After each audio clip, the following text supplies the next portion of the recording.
श्री शिवाय नमस्तुभ्यम हर हर महादेव। तो आज का ये वीडियो हम सभी के लिए बहुत ही खास होने वाला है, क्योंकि कल शुक्रवार के दिन पड़ रही है अष्टमी की विशेष तिथि। पूज्य गुरुजी कहते हैं कि अष्टमी की तिथि में शिव और शक्ति को प्रसन्न करने के लिए हमें सिर्फ 11 चावल के दाने वाला एक बहुत ही अचूक उपाय करना है। ये उपाय हमारे जीवन में धन धान्य की प्राप्ति करवाएगा और साथ ही साथ अगर हमारे घर में दुर्भाग्य चल रहा है, जीवन में धन दौलत की प्राप्ति हो ही नहीं पा रही है, पति पत्नी में आपस में बनती नहीं है, लड़ाई झगड़े होते हैं, व्यापार में आए दिन कोई ना कोई नुकसान होता है, नौकरी लग नहीं पा रही है, घर में किसी भी प्रकार की कोई परेशानी चल रही हो, तो गुरुजी ने कहा कि आपको ये विशेष उपाय जरूर करना चाहिए। तो चलिए जानते हैं इस विशेष उपाय के बारे में। लेकिन उससे पहले प्रार्थना, अगर आप चैनल पर नए हैं तो कृपया हमारे चैनल वास्तविक जानकारी को सब्सक्राइब अवश्य कर लें। आप सभी जानते हैं कि अष्टमी की विशेष हम सभी के लिए बहुत ही मायने रखती है, और जब अष्टमी की तिथि सोमवार के दिन पड़े या फिर शुक्रवार के दिन पड़े तो इससे सीधे हमें माता रानी की कृपा प्राप्त होती है। सोमवार के दिन महादेव को प्रसन्न करने के लिए और शुक्रवार के दिन माता रानी को प्रसन्न करने के लिए हमें कुछ विशेष उपाय जरूर करने चाहिए। इस वीडियो में हम लोग पूज्य गुरुजी द्वारा बताए गए कुछ बहुत ही खास उपायों के बारे में जानेंगे, जो आपकी बड़ी से बड़ी मनोकामना को कुछ ही दिनों के अंदर पूर्ण कर देंगे। तो चलिए जानते हैं गुरुजी द्वारा बताए गए सबसे पहले उपाय के बारे में। इस उपाय के लिए आपको 1 लोटा जल ले लेना है। तांबे के पात्र में आपको अपने घर से जल ले लेना है और इसी के साथ आपको ले लेने हैं 11 चावल के दाने। चावल के दाने टूटे हुए नहीं होने चाहिए, खंडित नहीं होने चाहिए, क्योंकि कोई भी चावल का दाना टूटा हुआ हम लोग शिवलिंग में समर्पित नहीं करते हैं, इससे हमें दोष लगता है। फिर इसी के साथ आपको ले लेना है सिर्फ 1 बेलपत्र। कहीं से भी कटिफ्टी नहीं होनी चाहिए और बेलपत्र की डंडी के आखिर में जो होती है, यानी जो डंठल होता है, वो भी नहीं होना चाहिए। ध्यान रखिएगा, अगर आपके पास बेलपत्र नहीं है तो शिवलिंग के ऊपर चढ़ी हुई बेलपत्र को उठाकर जल से शुद्ध करके अगर आप उसका भी इस्तेमाल कर सकते हैं। अब ये सारी सामग्री लेकर आपको शिवालय पहुंच जाना है। इस उपाय को अगर आप सुबह करना चाहे तो सुबह कर लें और शाम को करना चाहें तो शाम को कर लें। पूरे दिन में किसी भी समय आप इस उपाय। अब शिवालय पहुंचने के बाद सबसे पहले आप एक काम करेंगे, आप जो 11 चावल के दाने लेकर आए हैं उनको एक एक करके इसी 1 लोटे जल में डालते जाएंगे। 1 चावल का दाना डालिए, श्री शिवाय नमस्तव मंत्र का स्मरण करिए। दूसरा चावल का दाना डालिए, श्री शिवाय नमः मंत्र का स्मरण करिए। ऐसे ही आपको 11 चावल के दाने डाल देने हैं और 11 बार श्री शिवाय नमस्तव मंत्र का स्मरण कर लेना है। फिर इसके बाद आपका जो दाहिना हाथ है, यानी आपका जो राइट हैंड होता है, उसकी हथेली में आप सबसे पहले ये बेलपत्र रख लीजिए। बेलपत्र की चिकनी साइड का हिस्सा ऊपर रखिएगा और बेलपत्र की डंडी अपनी तरफ रखिएगा। सामने जैसे आपको वीडियो में समझाने का प्रयास किया जा रहा है, ठीक ऐसे ही आपको ये बेलपत्र रख लेनी है और इसी बेलपत्र के ऊपर आपको ये 1 लोटा जेल रख लेना है। सामने बिल्कुल अच्छी तरह से आपको समझाने का प्रयास किया जा रहा है और आप भी कोई गलती मत करिएगा।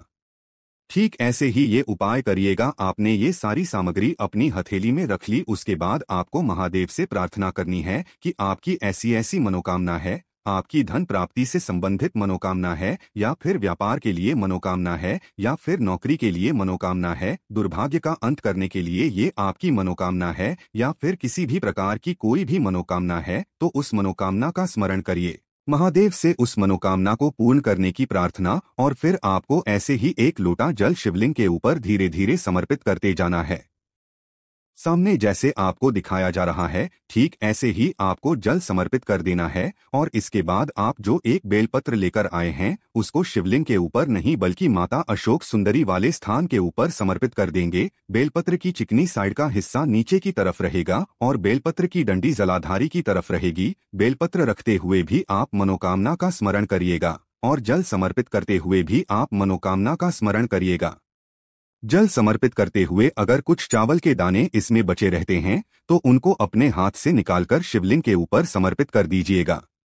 फिर वहीं 1 या 2 मिनट शिवलिंग के सामने बैठकर श्री शिवाय नमस्तु व मंत्र का स्मरण करते हुए फिर वापस अपने घर आ जाना है। पूज्य गुरु जी कहते हैं कि जो भी व्यक्ति शुक्रवार की अष्टमी की तिथि में इस विशेष उपाय को कर लेता है तो माता अशोक सुंदरी कृपा से तथा महादेव की कृपा से उस व्यक्ति की बड़ी से बड़ी मनोकामना बहुत ही जल्द परिपूर्ण हो जाती है। तो दोस्तों, इस अष्टमी की विशेष तिथि में आप इस विशेष उपाय को करने से बिल्कुल भी मत चूकिएगा। अब जानते हैं गुरुजी द्वारा बताए गए दूसरे खास उपाय के बारे में जो आपके जीवन में धन, दौलत, मान, सम्मान, यश, कीर्ति को बढ़ाने के लिए है। जीवन में बहुत ज्यादा निराशा है तो उसको समाप्त करने के लिए है। इस उपाय के लिए भी आपको एक जल ले लेना है, लेकिन लोटा आपको तांबे का नहीं लेना है बल्कि इस स्टील का लेना है। इस स्टील के पात्र में पूरा जल भर लीजिए और फिर इसी के साथ आपको 1 या 2 चम्मच गाय का कच्चा दूध इसमें मिला लेना है। फिर इसी के साथ आपको ले लेना है एक हरी इलायची। शुक्रवार के दिन अगर हरी इलायची वाला कोई भी उपाय किया जाता है तो ये हमारे जीवन में धन को आकर्षित करने का कार्य करती है। हरी इलायची हमारे जीवन में धन को खींचती है। माता लक्ष्मी की कृपा होती है, जो दुर्भाग्य चल रहा है उसका अंत होता है और हमारे जीवन में भी सुख समृद्धि की प्राप्ति होती है। अब सिर्फ ये 2 सामग्री लेकर आपको शिवालय पहुंच जाना है। इस उपाय को भी आप सुबह करना चाहे तो सुबह कर ले और शाम को करना चाहे तो शाम को कर ले। शिवालय पहुंचने के बाद आप सबसे पहले दक्षिण दिशा में बैठ जाइए और उत्तर दिशा की तरफ अपना फेस कर लीजिए। लेकिन अगर शिवालय में भीड़ है तो ऐसी स्थिति में आप किसी भी दिशा में बैठकर शिवलिंग की पूजा प्रार्थना कर सकते हैं। अब शिवलिंग के सामने सबसे पहले बैठकर आप ये जो एक हरी इलायची लेकर आए हैं इसको शिवलिंग के ऊपर समर्पित कर दीजिए और शुक्रेश्वर महादेव का स्मरण कर लीजिए। क्योंकि आप शुक्रवार के दिन इस उपाय को कर रहे हैं इसलिए आपको शुक्रेश्वर महादेव का स्मरण करना है।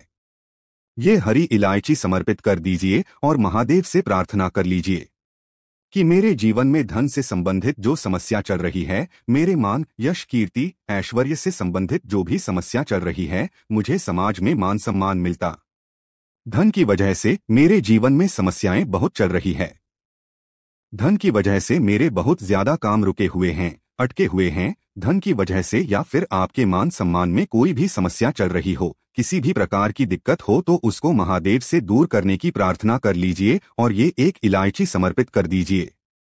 इसके बाद आप जो 1 लोटा जल लेकर आए हैं जिसमें आपने कच्चा दूध मिलाया है उसको आप धीरे धीरे शिवलिंग के ऊपर समर्पित करते जाइए और लगातार श्री मंत्र का स्मरण करते जाइए। अष्टमी की तिथि हमारे शिव और शक्ति के मिलन वाली तिथि होती है और इस दिन अगर हम लोग इलायची वाला उपाय करते हैं तो ये हमारी माता रानी के लिए होता है और 1 लोटा जल हमारे महादेव के लिए होता है। इसलिए शिव और शक्ति को प्रसन्न करके अपने जीवन में धन धान्य को बढ़ाने के लिए, मान सम्मान, यश, कीर्ति को बढ़ाने के लिए आपको ये विशेष उपाय इस शुक्रवार की अष्टमी में जरूर करना। अब जानते हैं गुरुजी द्वारा बताए गए सबसे आखिरी उपाय के बारे में जो आपके रोगों को समाप्त करने के लिए है, बीमारी को दूर करने के लिए है। इस उपाय के लिए आपको सिर्फ और सिर्फ 2 शमी पत्र ले लेने हैं और थोड़ा सा कच्चा दूध ले लेना है। 2 शमी पत्र अगर आपके पास नहीं है तो आप शिवलिंग के ऊपर चढ़े हुए शमी पत्र को उठाकर जल से शुद्ध करके फिर उसका भी इस्तेमाल कर सकते हैं और दूध आप आधे से भी आधा चम्मच ले सकते हैं। अब ये सिर्फ 2 सामग्री लेकर आपको शिवालय पहुंच जाना है।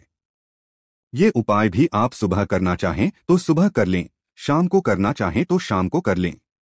गुरुजी ने कहा है कि जब भी आपको ऐसा लगे कि आप महीनों से या फिर सालों से दवाएं खा रहे हैं, डॉक्टरों की दवाएं भी आपको आराम नहीं दे पा रही हैं, रोग लगातार बढ़ता जा रहा है, तो आपको ये विशेष उपाय जरूर कर देना चाहिए। आप शिवालय पहुंचकर सबसे पहले आप जो 2 शमी पत्र लेकर आए हैं उनमें से 1 शमी पत्र को आप इस दूध में लीजिए, यानी इस दूध को अच्छे से इस शमी पत्र में लगा लीजिए और अपने रोग को दूर करने की अवधूतेश्वर महादेव से प्रार्थना कर लीजिए। कौन से महादेव से? अवधूतेश्वर महादेव से अपने रोग को, अपनी बीमारी को दूर करने की प्रार्थना कर लीजिए और अपने नाम व गोत्र का स्मरण करते हुए ये 1 शमी पत्र आपको शिवलिंग के ऊपर समर्पित कर देनी है। दूध वाले शमी पत्र शिवलिंग के ऊपर समर्पित कर लीजिए, नाम और गोत्र का स्मरण कर लीजिए। अगर घर के किसी सदस्य के लिए आप ये उपाय कर रहे हैं तो उनका नाम और गोत्र का स्मरण करिए।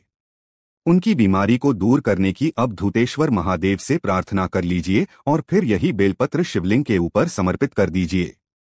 इसके बाद दूसरी बेलपत्र आपको माता अशोक सुंदरी वाले स्थान में समर्पित कर देनी है। और अब धूतेश्वर महादेव से फिर से प्रार्थना कर लेनी है। आपकी जितनी भी पुरानी बीमारी हो, चाहे जैसी बीमारी हो, चाहे घर के किसी सदस्य को हो और चाहे आपको, तो आप किसी के लिए उपाय को कर सकते हैं। शुक्रवार की अष्टमी की तिथि में अब दूतेश्वर महादेव के नाम से किया गया ये उपाय गुरु जी ने कहा कि आपकी सालों पुरानी बीमारी को भी बहुत ही जल्दी समाप्त कर देगा। तो दोस्तों, ये थे पूज्य गुरु जी द्वारा बताए गए कुछ बहुत ही खास उपाय। अगर आपको जानकारी अच्छी लगी हो तो वीडियो लाइक करिएगा। श्री शिवाय नमस्तुभ्यं। हर हर महादेव।